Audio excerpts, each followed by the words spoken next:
Hi friends, ఒకసారి ఈ photo చూడండి.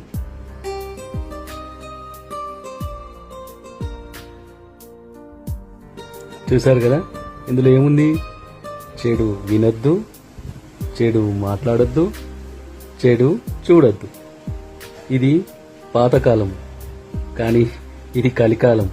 ఇప్పుడు ఒకరినొకరు గురించి చెడుగా వింటూనే ఉంటారు, ఒకరి గురించి ఒకరు చెడుగా మాట్లాడుకుంటూనే ఉన్నారు, ఒకరి గురించి ఇంకొకరు చెడు చూస్తూనే ఉన్నారు. ఈ మూడు పొద్దున్నుంచి సాయంత్రం వరకు ఏకదాటిగా నడుస్తూనే ఉంటాయి. ఇక మనం మన పెద్దల మాటను గౌరవిస్తున్నాం, కానీ జీవితంలో బాగుపడాలంటే చెడు వినొద్దు, చెడు మాట్లాడొద్దు, చెడు చూడొద్దు. అప్పుడే మనం దేవుని దగ్గర సమాధానం ఇవ్వగలుగుతాం. ఓకే.